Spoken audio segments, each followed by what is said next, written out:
J-6 avant l'élection présidentielle à présent et tous les regards, on le disait, sont désormais tournés vers les programmes des candidats, notamment en ce qui concerne la liberté religieuse. Sujet pris d'assaut par Marine Le Pen notamment, qui a fait plusieurs annonces.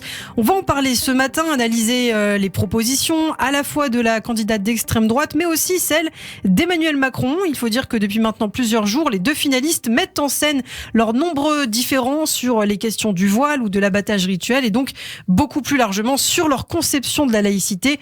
On va en parler et on en parle justement ce matin avec vous, Eva. Et oui, vous l'avez dit, Ilana, depuis une semaine, les deux candidats qualifiés au second tour de l'élection présidentielle ont mis en scène à distance leur opposition sur ces sujets qui ne manqueront pas d'être présents lors du face-à-face télévisé qui les opposera ce mercredi 20 avril.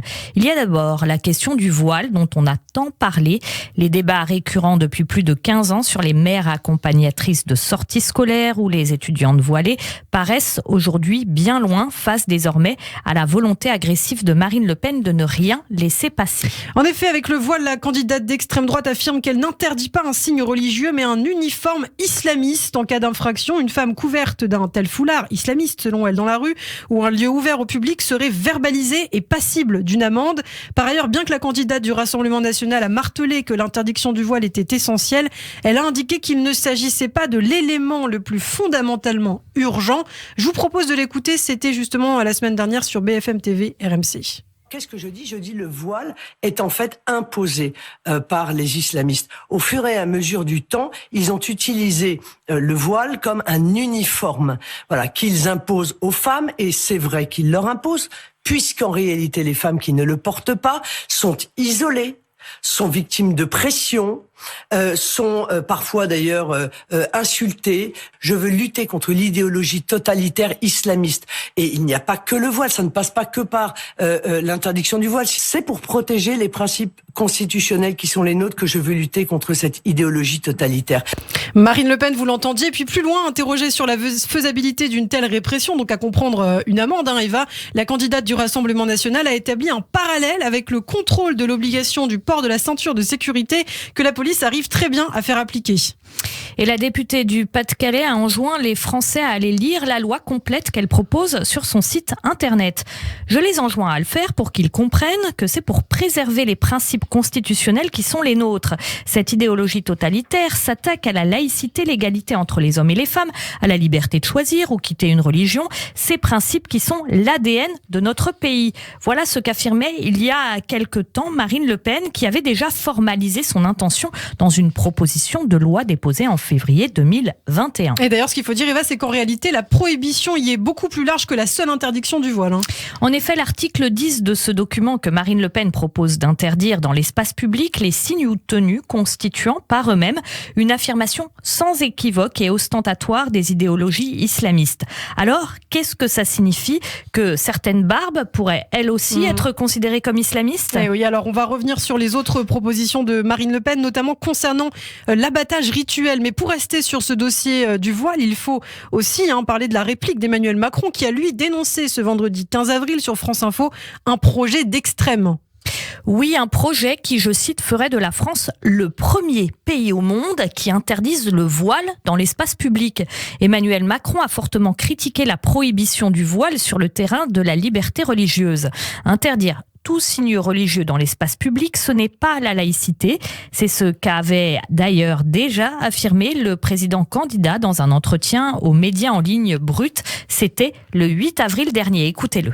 Elle est pour diviser le pays et sortir des millions de femmes et d'hommes en disant « vous n'avez rien à faire chez moi ». C'est pas ça la France. La République, c'est liberté, égalité, fraternité et aussi laïcité. Et la laïcité, c'est un principe de liberté et d'exigence. L'État n'a rien à voir avec la religion, mais il ne la combat pas. Et donc, vous pouvez avoir une religion, elle ne m'importe pas. Ce que je vous demande, c'est de respecter les lois de la République, totalement. Dans les lois de la République, il n'y a pas d'interdiction du voile. L'espace public n'est pas un lieu où la religion est interdite, puisque ce sont des citoyens libres. Et donc, dans l'espace public, je n'ai pas à interdire le voile. Parce que si Mme Le Pen interdit le voile, de par notre Constitution, elle va devoir interdire la kippa, elle va devoir interdire la croix, elle va devoir interdire les autres signes religieux. Et moi, je distingue, donc ça, c'est ça, je le dis pour tous nos compatriotes qui nous écoutent et dont la religion est peut-être l'islam. Ce que défend Madame Le Pen, ça n'est pas notre histoire, ça n'est pas la République. Ça n'est même pas notre Constitution. Emmanuel Macron qui répond donc à Marine Le Pen. Pour le président candidat, la mesure proposée par sa rivale diviserait le pays, tout simplement, même si, soulignons-le, il a dit souhaiter en revanche que des femmes aussi tombent le voile d'elles-mêmes. L'État ne combat pas la religion, c'est ce qu'a affirmé Emmanuel Macron, ajoutant « Ce que défend Madame Le Pen, ce n'est pas notre histoire, ce n'est pas la République et ça n'est même pas notre Constitution ». Il a aussi estimé qu'il fallait autoriser les mères qui accompagnent les sorties scolaires à porter le voile parce que sinon, elles sortent leurs enfants de l'école publique. Alors concernant l'abattage rituel à présent, autre question épineuse, c'est aussi un des sujets qui a été abordé ces dernières semaines lors de cette campagne électorale, sujet qui s'invite d'ailleurs régulièrement depuis plusieurs années dans le débat public. Ce n'est plus un secret, Marine Le Pen et son équipe l'a dit, elle est pour l'interdiction de l'abattage rituel. Oui, très clairement, interrogé à ce sujet sur RTL et LCI, le président du Rassemblement national par intérim, Jordan Bardella, a annoncé vouloir imposer l'étourdissement préalable à l'abattage, pour les abattages sur le territoire national, mais aussi pour les produits qui pourraient être importés. Une mesure qui empêcherait de fait les juifs et les musulmans pratiquants de se procurer de la viande halal ou cachère. Écoutez-le.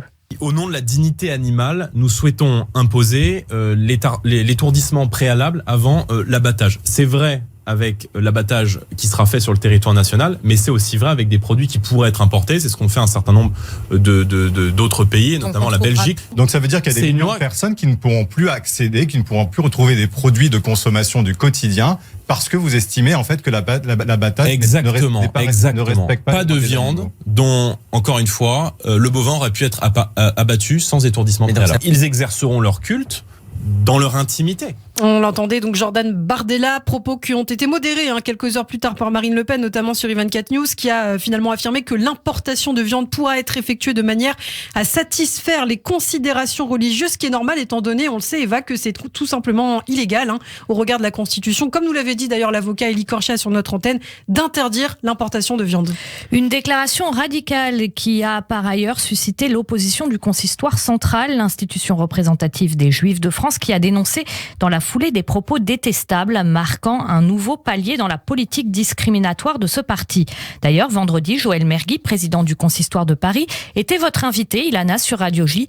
Il a redit sa volonté de faire barrage à Marine Le Pen. Écoutez-le. Quand on a une personne qui se présente en disant que la première chose qu'elle va faire, c'est interdire l'abattage rituel, quel juif en France peut m'empêcher de dire à la communauté juive qu'il ne faut pas voter pour cette personne, qui viendra demain me dire « Mais comment on n'a pas de viande cachère dans la maison ?» Quel juif en France peut m'empêcher de le dire? Après que chacun prenne ses responsabilités. Mon rôle et le rôle des institutions, c'est d'éclairer la communauté juive sur notre expertise. C'est pas on va pas aller voir ce que chacun va mettre dans son bulletin de vote. Mais si on était silencieux, si on n'avait rien dit aujourd'hui, on nous aurait dit « Vous avez oublié notre histoire ?» On nous aurait dit, vous ne dites rien quand une personne dit qu'on va interdire la kippa dans la rue. Vous ne dites rien quand quelqu'un dit qu'on va interdire l'abattage rituel. C'est notre rôle de dire, c'est le rôle du consistoire, c'est le rôle des institutions juives, c'est le rôle d'ailleurs de toute personne censée réfléchir pour l'avenir de la communauté juive, de dire les choix. Nous alertons sur le fait que nous souhaitons éliminer une personne avec laquelle vraisemblablement la majorité des sujets qui concernent la communauté juive seront en difficulté.